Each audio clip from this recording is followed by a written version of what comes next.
This is Hayes Q Jones, your DVD and Blu-ray baller on a budget, and this is HQ Videos for you. If you're new to the channel, welcome. Please like, share, subscribe. If you're a current subscriber, what's up? You're greatly appreciated. Come on in, make yourself at home. This week takes me way back to the 70s. 70s horror. That has a special part in my life because that's when I really started watching horror movies. Yes, I'm that old. And a lot of the series that we see now, a lot of them started back in the 70s. So give them respect where respect is due. And there are some great 60s, so that's a little bit before my time though. I'm going to start back for me where it started, the 70s. So sit back, relax, have a drink, have a smoke, and I'll catch you on the other end of this video.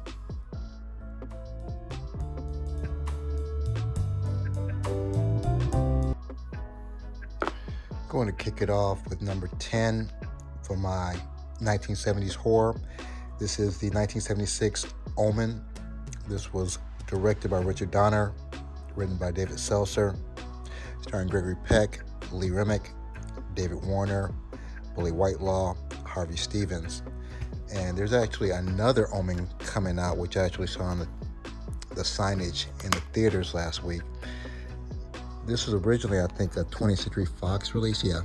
Then Scream took it over.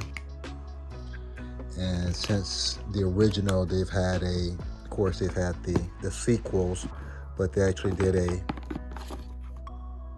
a remake. What is her name? Julia Stiles. So this is a remake, not as good as, of course, the original. The original, a little bit more intense, and I think for the time, especially in the mid-70s, quite unique. So my number 10 pick for the week, the 1976 horror film, The Omen. Next, for number 9, we have the 1974 horror film, The Texas Chainsaw Massacre, directed by Tobe Hooper, written by Kim Henkel, starring Marilyn Burns, Alan Danziger, Paula A. Partain, William Bell, Terry McMinn. And this, in my opinion, kind of started the torture porn where you're seeing people getting mutilated and just basically tore out the frame. Never been a huge fan of torture porn though, but it does have its places in horror. Again, I kind of have to be in the mood for this. I can't watch too much of this. It's just a little bit too much for me. Unlike the Nightmare on Elm Streets or maybe some of the early Halloweens, it's almost kind of tongue-in-cheek with the killing. This is just straight up massacring and butchering people. So, and this was a special edition I got. I picked this up at a pawn shop. I think I paid maybe a couple bucks for it. So very happy to have this in the collection. Number 9 for my 70s horror, The Texas Chainsaw Massacre, which actually spawned on several sequels. You have, I think, one version in 3D. You have the beginning, so several versions, but this is the original. At number 8, we have the 1979 horror fantasy mystery thriller, Salem's Lot. This directed by the same director who did Texas Chainsaw Massacre, Tobe Hooper.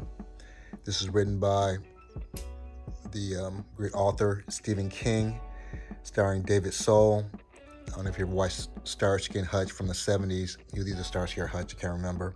James Mason, Lance Kerwin, Bonnie Bedelia, and Lou Ayres. And this was a television broadcast. It was almost like a little mini series. It was actually 183 minutes. So they had a sequel and a remake, Return to Salem's Lot. Then they had a remake with Rob Lowe. The remake wasn't too bad. The sequel, Return, that kind of sucked a little bit though, but essentially you're dealing with Salem, Massachusetts, the places where they had the witch trials, and essentially you have witches or vampires. It's been a while. I guess they're vampires. I can't remember. But pretty decent picture from the 70s, almost bumps right into the 80s though. 1979, Stephen King's Salem's Lot. Next we have 1979, Phantasm, directed, written, produced by Don Coscarelli, starring Michael Baldwin, Bill Thornberry, Reggie Bannister, Kathy Lester, Angus Scrimm. And very bizarre film. Is essentially you have this tall guy, the Undertaker, who turns essentially the dead of the earth into dwarf zombies. It is very bizarre. And you have this ball with spikes in it that just attacks at will. Actually, I never thought this would actually see a 4K release, let alone a whole series of movies though. But I think I know it had a big cult following, thus all the sequels. And I know recently, in the past few years, it had a 4K release. And I'm wondering if they're actually, since they're really big into doing remakes or picking up from old series of movies, if there's going to be another Phantasm, what is this? Phantasm 6, so who knows. But my number 7 pick from the 70s, Phantasm. Number 6, some consider this horror. I consider it more action-adventure. This would be the 1975 Jaws, directed by the man himself, Steven Spielberg, written by Carl Gottlieb, starring Roy Scheider, Robert Shaw, Richard Dreyfuss, Lorraine Gary, and Murray Hamilton. And this spawned at least another, 3 Jaws movies, 1 in 3D. The 3D is actually not bad on that one. And a ton of other horrible shark movies though. But for the 70s, this was a big thing. This had people scared going in the water, which was hilarious to me, because until sharks can learn how to walk on land, it's not going to scare me too much though. But my number 6 pick for horror for the 70s, Jaws. My number 5 pick, and I might get some pushback on this one. This is the 1972 action-adventure drama mystery thriller, Deliverance. I have some objection with the classification. Personally, I don't view getting sodomized by some inbred rednecks as adventurous or mysterious. But if you're not familiar with this movie, it's a bunch of whitewater rafters who get hemmed up by these rednecks. And every time I think about this movie, I think about this little big-head kid playing the banjo. Every time I hear that melody, my butt cheeks just automatically clench up by themselves. And if you've seen the movie, you know what I'm talking about. If not, there's a particular scene in the movie where one of the rednecks, who's actually a moonshiner, makes this comment. I don't know if it's John Voight or Ned Beatty or Burt Reynolds. I was like, "You sure do got a pretty mouth." That is horrific for me. So that's a horrific story. So if you know anything about this is, again, the 74? I just said it, 1972. To me, horrific movie, Deliverance. And this is a Warner Brother release. And before I forget, Texas Chainsaw Massacre, Dark Films release, but I'm sure that wasn't the first person who released it though.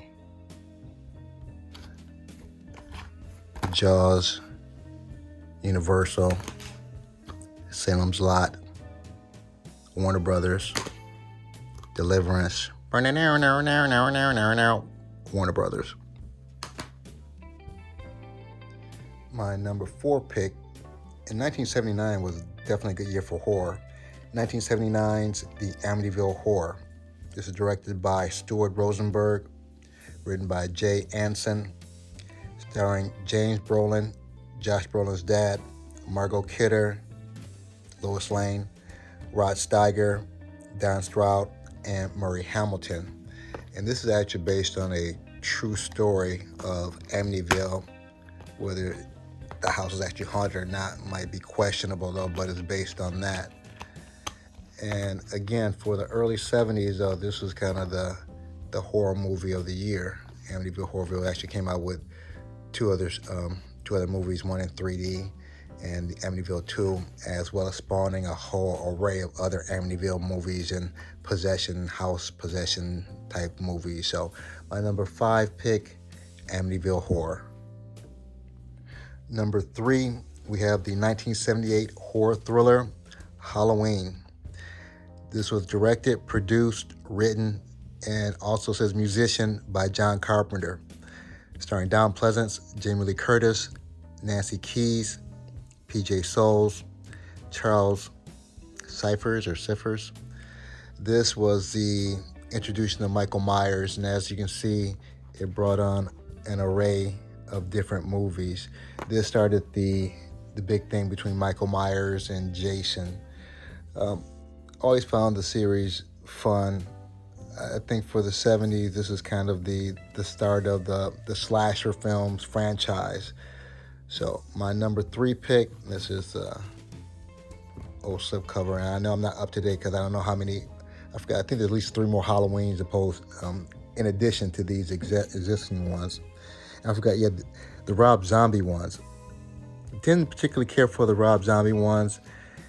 They're a little bit, which is going to sound kind of weird, ultra violent compared to the regular Halloween ones. So I didn't care for the Rob Zombie ones. Halloween 2 really had nothing to do with Michael Myers. It had to do with those masks. So, but overall, my number 3 pick, Halloween. My number 2 pick is the 1976 drama fantasy horror thriller, Carrie.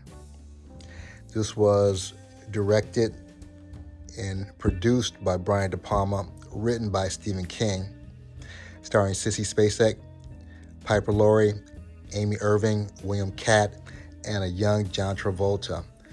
And just imagine like a Moms for Liberty type of mom and having this daughter that gets picked on in this somewhat 70s liberal type of high school. Just Sissy Spacek in general just kind of freaked me out. her and her mom alone freaked me out. That was probably the craziest part of the movie though. Her mom was just religious zealot. But if you have not seen this, actually this spawned the sequel, Carrie to the Rage. Then they did a remake with, I think, Chloe Moretz. So I wouldn't doubt if I see another Carrie movie come out though. Again, Hollywood is lacking such a real originality lately though. So my number 2 pick, Carrie. And if you haven't figured it out yet, my number 1 pick for 70s horror, The Exorcist, the 1972 drama horror, directed by William Friedkin, produced and written by William Peter Blatty, starring Linda Blair, Ellen Burstyn, Max Van Sydow, Lee J. Cobb, Kitty Wynn, and Jack McGowan. And this is the first movie that ever really freaked me out. I mentioned this before. When a chick twisted her head around that night, that's all that went in my head. That's all I could see. I was trying to sleep. I don't think I slept that night. And the power of Christ compels you. The power of Christ compels you. So I have the extended director's cut. And I think that's the one where they have the chick walking upstairs with her head twisted around. You have the original theatrical cut. And, of course, this spawned The Exorcist 2, The Heretic, Exorcist 3, The Dominion, as well as, I think they had one last year. I can't think of that Exorcist, though. And a whole barrage of other exorcism possession movies. So this is my top 10 horror for the 70s. If you made it this far, smash a like. Give me the big thumbs up. Other than that, may the best of your past be the worst of your future. Everyone be safe. Deuces.